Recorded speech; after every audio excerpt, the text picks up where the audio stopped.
Hello, bonjour à vous. Et bien voilà, nous sommes donc toujours sur cette 6e semaine et nous sommes jeudi.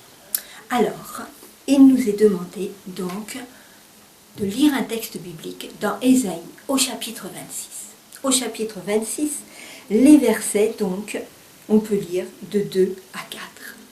Allons-y ensemble. Pourquoi pas le lire là où vous êtes avec moi? Vous êtes prêts? Alors allons-y. Ouvrez les portes et laissez-y entrer la nation qui est juste, qui demeure fidèle. À celui qui est ferme dans ses dispositions, tu assures une paix parfaite, parce qu'il se confie en toi. Placez votre confiance toujours en l'Éternel, car l'Éternel est le rocher de toute éternité. Arrêtons-nous sur le mot « la paix ». Demandez à vos enfants qu'est-ce qu'ils entendent par le mot « paix ». Demandez à vos jeunes, est-ce que la paix est facile à vivre?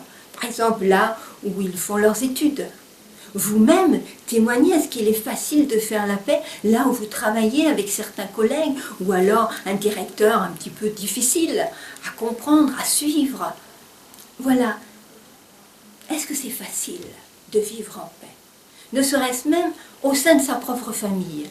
Vous-même, là, en famille, est-ce que vous êtes en paix les uns avec les autres? La paix, ça voudrait dire se comprendre, s'apprécier. Ça voudrait dire avoir le désir de voir grandir l'autre dans la joie, dans la sérénité.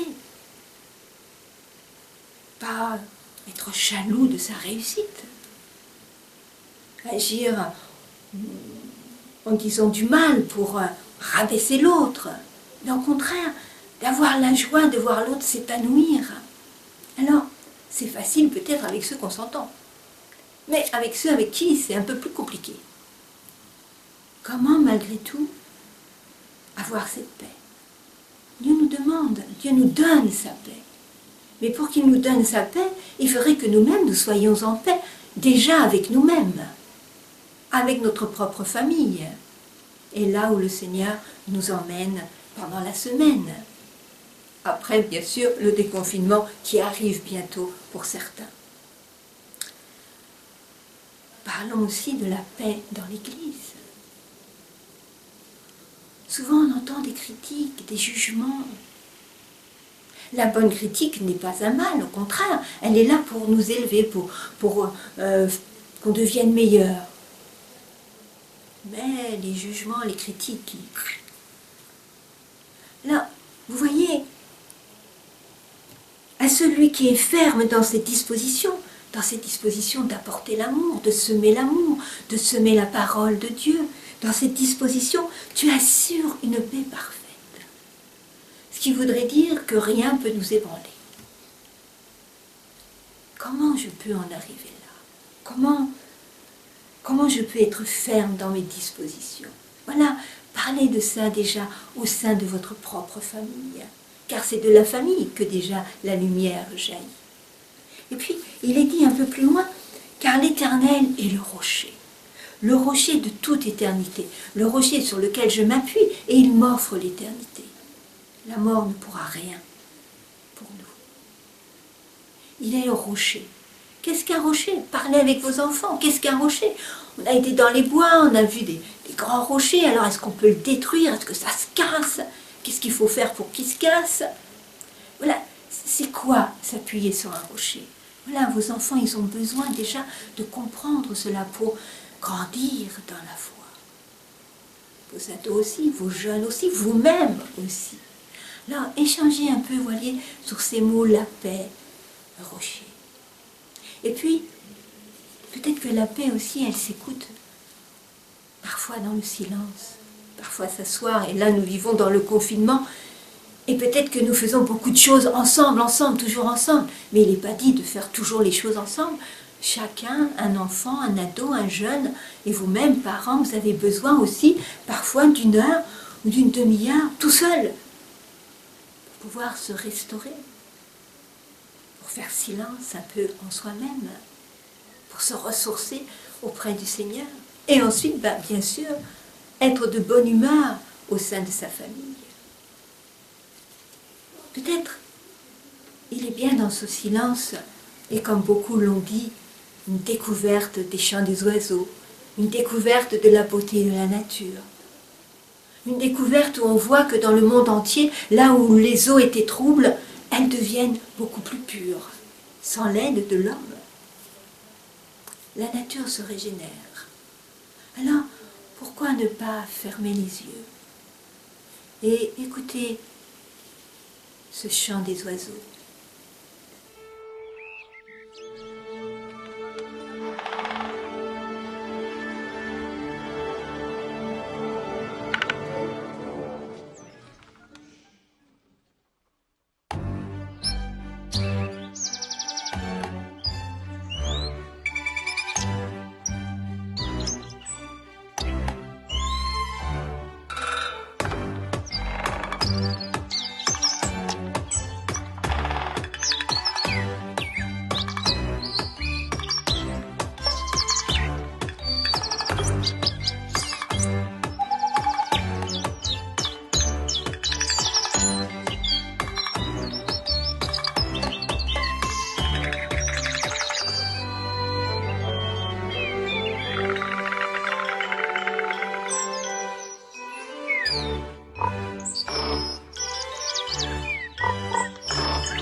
Et ensuite, eh bien voilà, passer un temps dans la prière, dans ce qu'il nous est demandé.